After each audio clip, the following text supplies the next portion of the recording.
What's up YouTube, this is KO61491 of the Synchronization, and welcome to part 3 of the Devil May Cry 4 playthrough. Now, you may have noticed that the sound quality is infinitely better than usual. That's mostly because I'm actually at home. This is a solo recording. Unfortunately, the other members are kind of temporarily out of commission, and we're having a hard time trying to get these parts up consistently. But I'm perfectly able to record these by myself, and I didn't want to hold up an entire playthrough because everyone else couldn't be here. So here we are, part 3 with mission 3. Each one of these parts will be split into each mission. There are about 20 missions in this game, so this playthrough is most likely going to be about 20 parts long. Usually before every mission, I like to go through my items, see if I have enough orbs to buy anything, see if I have any souls to upgrade any of my techniques, and I guess in this case I didn't really have that. So here's what's weirded me out. They put one of these statues in the very beginning of the stage, right after the mission menu. I don't understand why they placed that there. I guess it was just weird design decision. But nothing much going on right now. Just a classic beat the crap out of scarecrows. I think these are scarecrows, right? Yeah, these are scarecrows.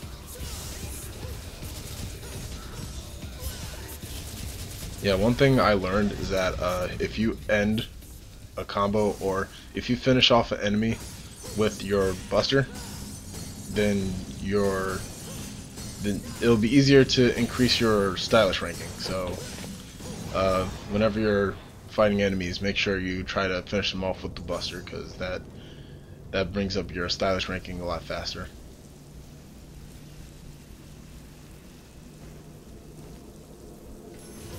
Quick little gimmick with the snatch move.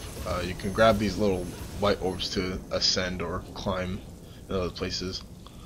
This is going to be used in a I don't know if it counts as a puzzle, but kind of like a obstacle course. We'll be seeing this a lot later, possibly in some of the missions as well.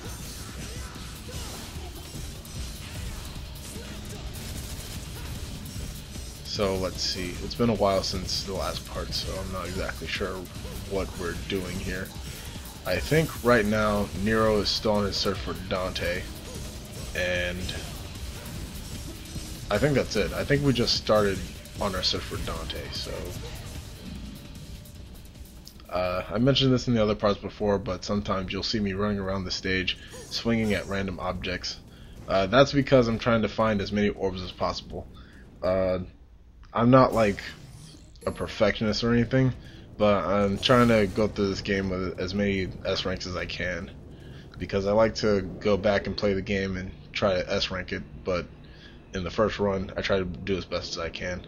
So I apologize if I bore you by running around the stage trying to gather orbs and such. There are some secret orbs around here. I don't know where all of the little secret spots to find extra orbs are, but I do remember some places, like that little cliff I just went on.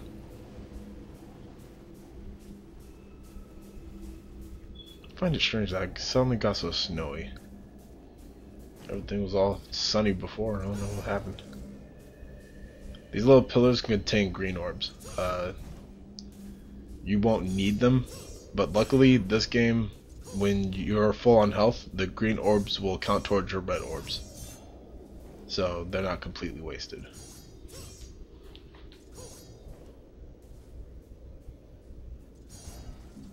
Now that I look at it, I think some of those pillars have secret orbs on them, because I know the ones after this cutscene do. I'll end up at the bottom of this cliff.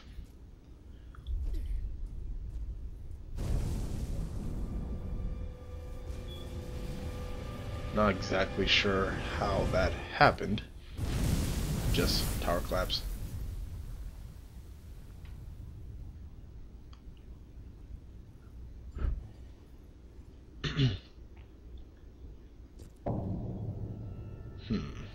Looks like we got new enemies.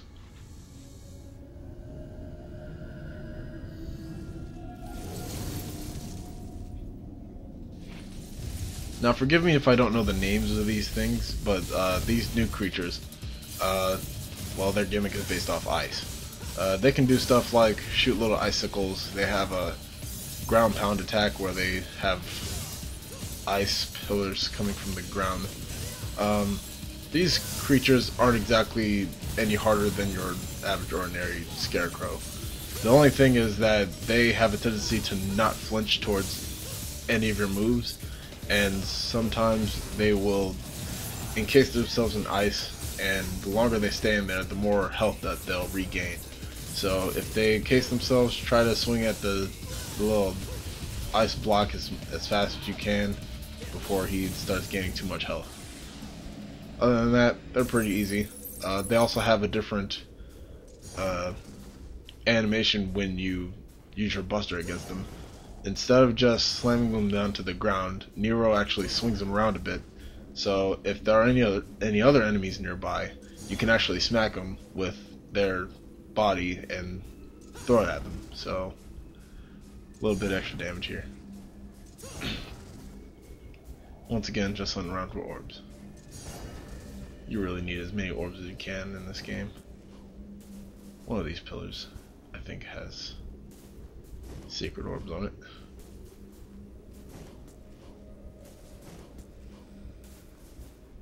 Yep, it was this one.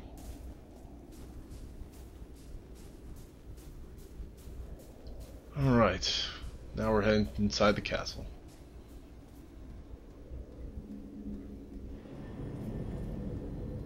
Can't have a Devil May Cry game without a castle now, can we?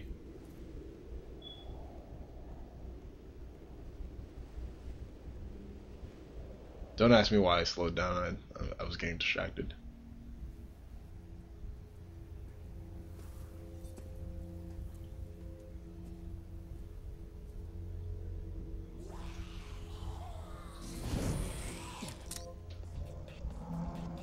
The hell?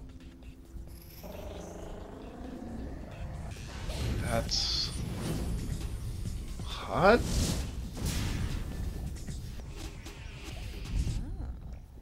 Bayonetta, is that you?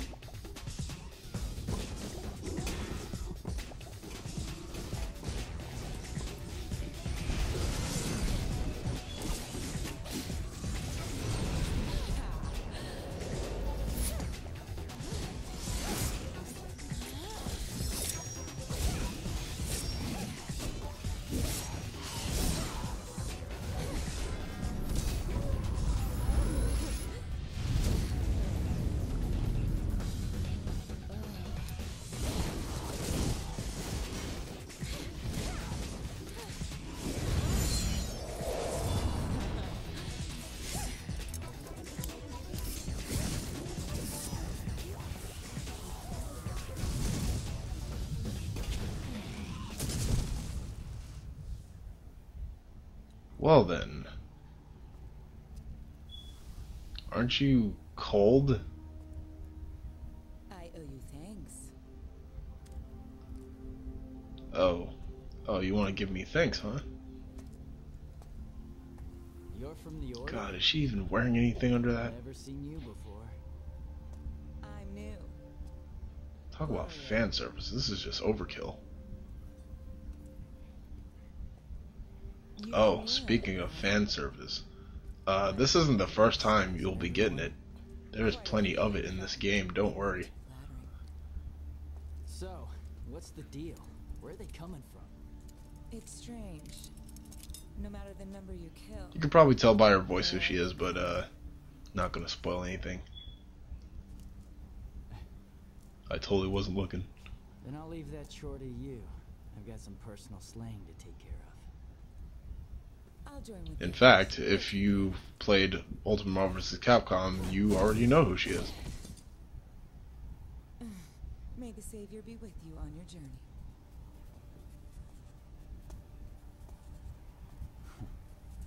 Savior.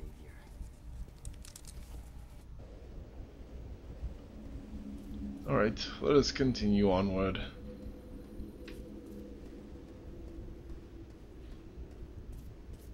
just me or my pants a bit tighter? Alright, time for generic boring castle mission. God. Now, we didn't get this too early in the game, but Devil May Cry has this huge tradition of making you do absolutely nothing in a castle for the first part of the exploration section. So, here we are. This is our castle. Each of these chairs have orbs in it. I don't know how they managed to stuff them in there, but whatever. Free orbs from me.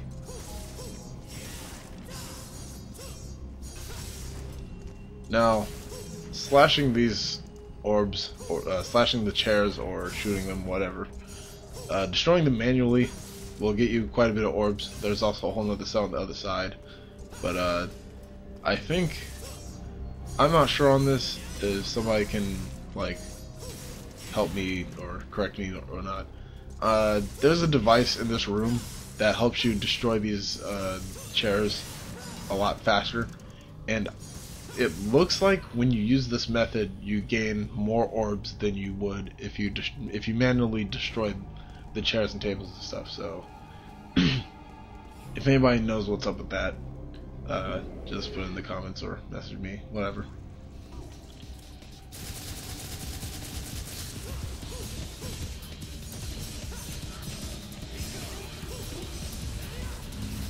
So yeah, aside from Gloria, who we just met, there's not much to talk about.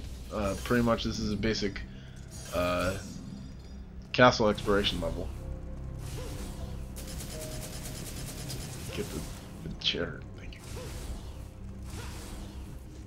Fucking chair. God damn it, grab the chair. Grab the chair, thank you. Alright.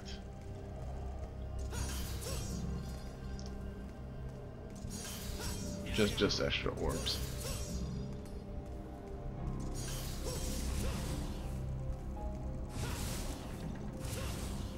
If you want to get a better orb ranking, then try reaching as far as you can.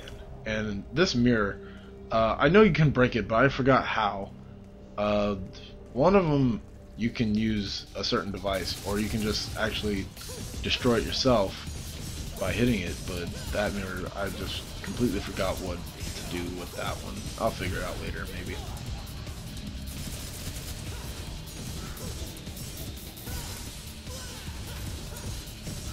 And you probably noticed that I've been using, or at least I've been trying to use the Buster at the end of my combos, or when I'm finishing off an enemy, because it actually speeds up the stylish ranking. See, it jumped up quite a bit.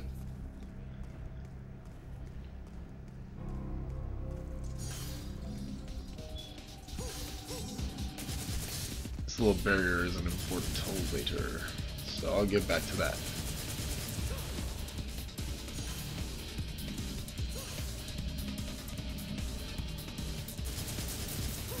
Probably could buy something, but I'd rather save it for the end of the mission. I actually try my best to go through the game without using any items, if possible. I only really use items if it's like an emergency or something, or if I'm fighting a boss that I don't feel like trying to fight again after dying. Like if it's one of the, I won't say minor bosses, but if it's one of the 3 bosses that one of which is coming up soon, if it's one of them, I'd just allow myself to die and just do it all over again. I don't want to waste an item for not very important fights like that. Usually I like to save all my good stuff for the final boss.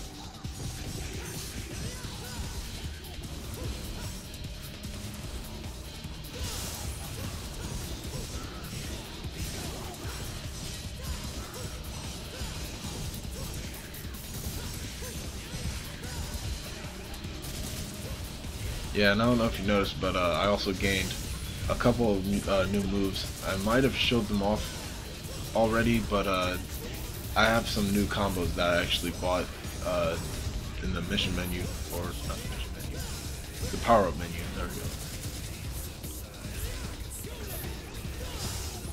And just like just like Devil May Cry 3, the combo you use depends on how fast you press the slash button, the sword button. I think 4 consecutive slashes is his basic combo. Yeah, four consecutive triangle button presses is his basic combo. If you press it once and then pause for a second and then mash it, you'll get this really cool, like, relentless hammering combo. If you press triangle twice, pause, and then continue to press triangle, you'll get this wide swinging spinning attack that's good for attacking enemies when you're surrounded, or like just taking out a wide area of enemies. Now this is the little light bulb puzzle I was talking about. It's not really a puzzle, it's more like an obstacle course. But this is kind of annoying because, as you saw, there are little spikes on the ceiling, and you're pretty much not allowed to jump to an extent. So you're supposed to rely on nothing but your snatch to get across the platforms, and if you fall off, you have to fight all these enemies again. Now, luckily, it's not as bad because if you keep falling, the enemies will get less and less, but it does get hella annoying, especially when I brought the music I brought before. The music gets real old real fast because it's the only battle track for non-boss fights in this game. Noob also mentioned it was like Bayonetta, how Bayonetta only had one minor enemy track. Yeah, that song gets really old real fast as well.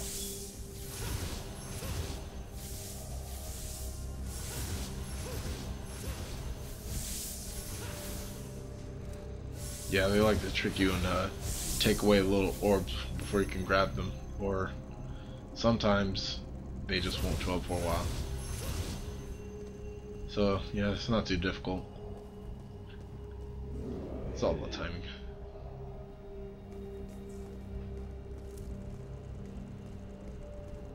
Now here's another thing.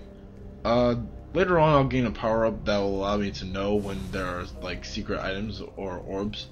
And up that little platform where I just got those 2 orbs, the thing that allows me to detect them keeps going off whenever I get near that area, but I never found a way to get on top of that platform, so I don't know what's up there, and I don't even know if it's possible to get up there. So if somebody can help me out so I can figure out what's up with that.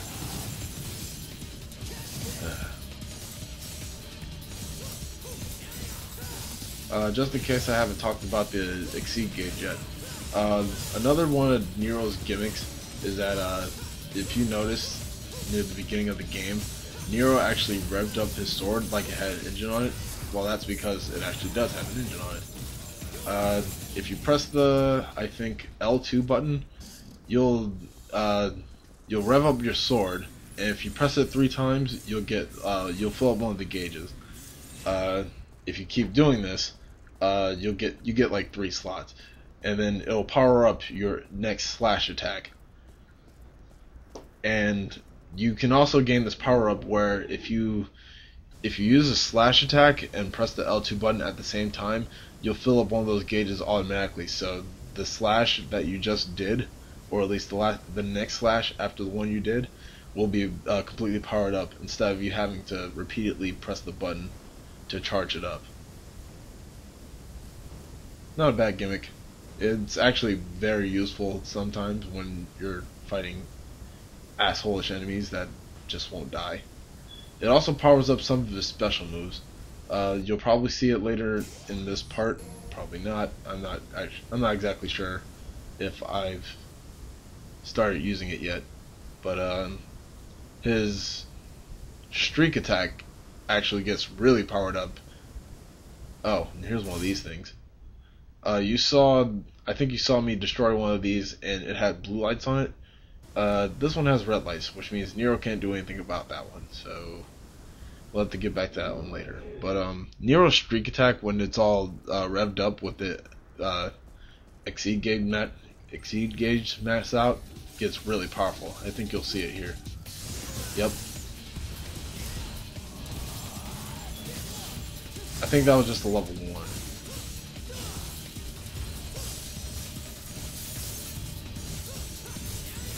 Yeah, now that I showed it off, I'm probably going to be using it a bit more often because it actually is quite useful.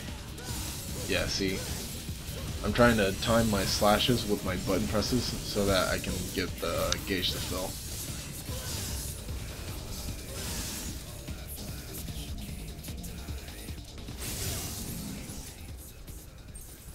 See? These enemies died a hell of a lot faster if I didn't use the than if I didn't use the exceed gauge. It's pretty cool.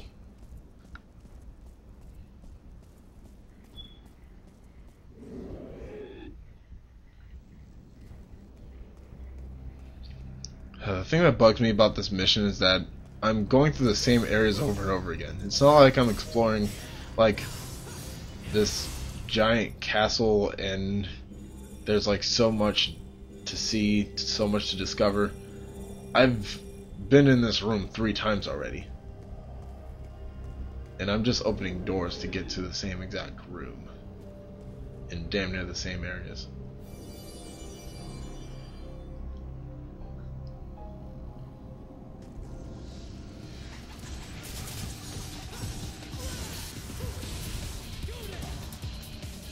Yeah, at the moment there isn't much to talk about as a hack and slash game.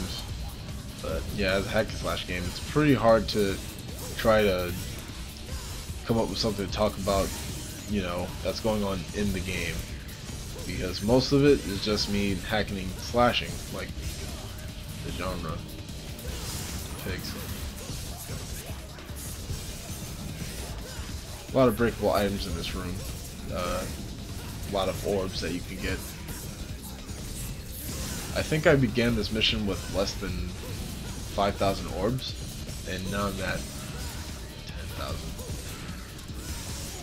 So I got a decent amount. And of course, the higher your status ranking is, the more orbs you get. Out of enemies, that is. I don't think it changes how many orbs you get from broken items.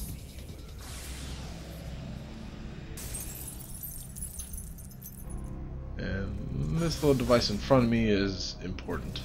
We'll get back to that in the next mission.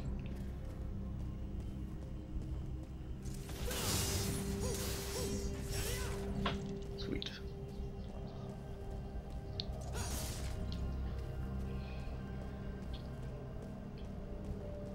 Okay. We're pretty close to the end of the mission.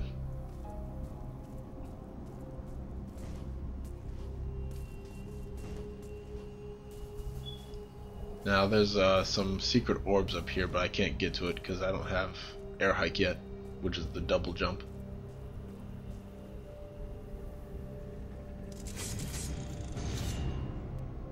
Well then.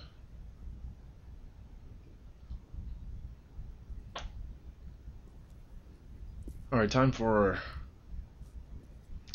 boss fight? Not really.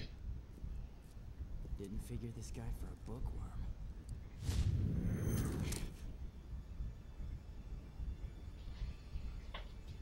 Ah, that armor looks so sweet.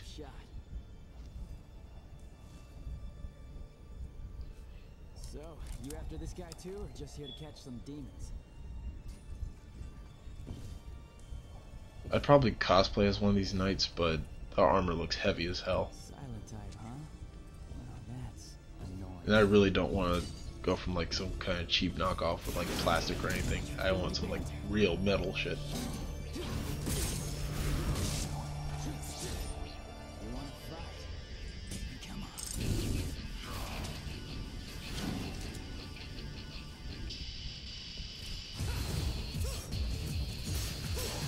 Now, as you saw, I tried to snatch him. Unfortunately, this enemy is too heavy for me to pull him towards me. So whenever I use the snatch, I just pull myself towards him. See, I can't pick him up or anything. He also has a shield. Whenever you attack him enough, he'll get pissed off and counter your attacks and swing right back at you. But you can catch him off guard and use your buster to do some big damage.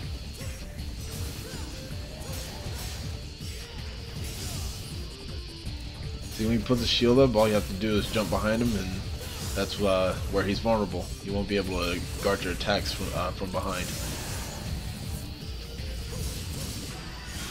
Now, the reason why I didn't say it was a boss fight is because, well, there's more of these things, and this actually won't be the last time I fight these. There's actually a lot of occasions where I'm going to have to fight a bunch of them, and even stronger versions of these.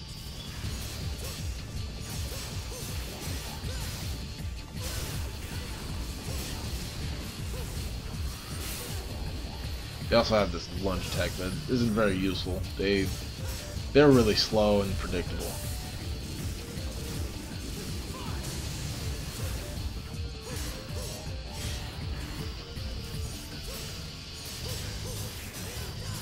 Insert subtle penetration joke here.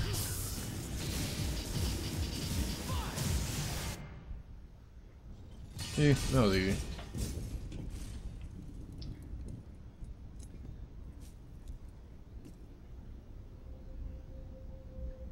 Empty. There was no one in it the whole time.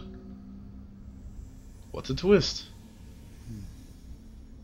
Demon had possessed the Order's armor. I don't understand why they had to like That's not make a it good such a sign. thing that the armor was empty. I mean, whoever was in it, if there was anyone in it, I really doubt we would care. If it turned out that there was somebody in it, we really wouldn't give a shit.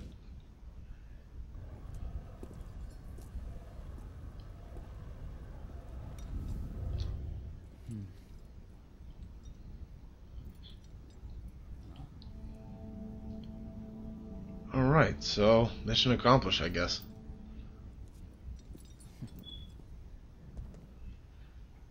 So now we got the Anima Mercury, an artificial soul made using alchemy.